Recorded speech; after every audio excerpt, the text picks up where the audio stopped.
the week ahead.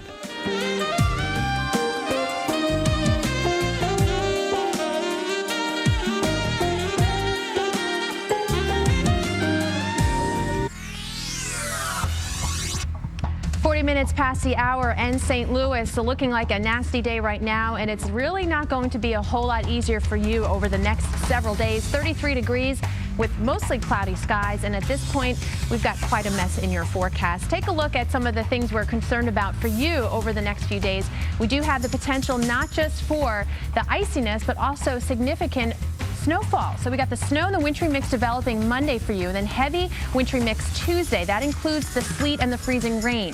Windy, very windy, and cold conditions by Wednesday. So significant accumulations both with the ice and potentially the snow too is going to really impact travel through that part of the world over the next few days. Now, obviously the storm is going to be a beast, affecting millions of people. For more on the snow and ice threat, we want to bring in winter weather expert Paul Kocin, who joins us live from Los Angeles. And Paul, really appreciate your time with us.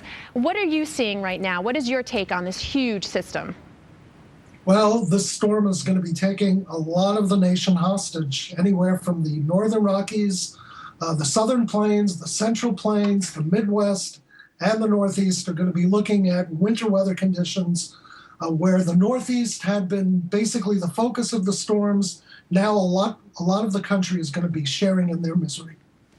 How does this type of storm differ from what we've seen so far this winter, these big Northeast snowstorms? What are the different concerns with this one?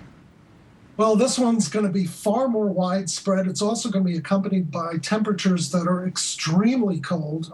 They're going to be blizzard conditions. It's going to be snowing and windy, and across the central plains and southern Rockies, windy and temperatures below zero. A huge area of freezing rain, as Dr. Forbes have pointed out. And along the northern fringe of the storm, just a very, very widespread area of heavy snow, all the way, especially across the Midwest, and at least across the interior portions of the Northeast. And even though places like New York to Boston will start off as snow, it's still not necessarily clear whether they will end as snow, but certainly sleet and freezing rain, that's certainly not out of the question for those parts. Is there a storm that you can remember that people can sort of look back and say, oh, yes, I remember that one, that this one may turn out to be like as far as significance? Well, if there's any storms, actually, when I was working at the Weather Channel a number of years ago, we once had these transnational storms that anywhere from the West Coast all the way to Chicago and New York.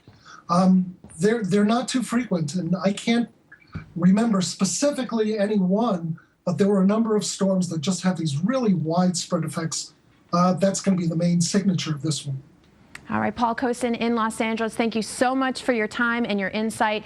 And as he was mentioning, this one really is spanning coast to coast and really taking down a lot of real estate with it. I want to show you one of our computer models and take you through time. I want to point out the focus right here in that pink. Look as we move through time, how that pink line sort of hangs out in the same areas. Here's the problem. We are seeing hours upon hours of that ice, that pink, that icy mix where we're talking sleet or the freezing rain.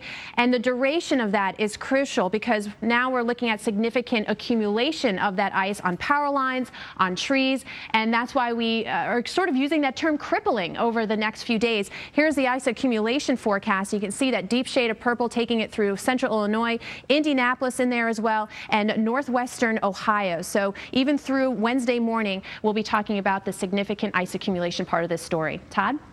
All right. Thanks, Maria. Let's take you back to Denver right now. 28 degrees. I believe the latest actually just getting up to 30 as of the last reading out of the airport there. So warming up a little bit.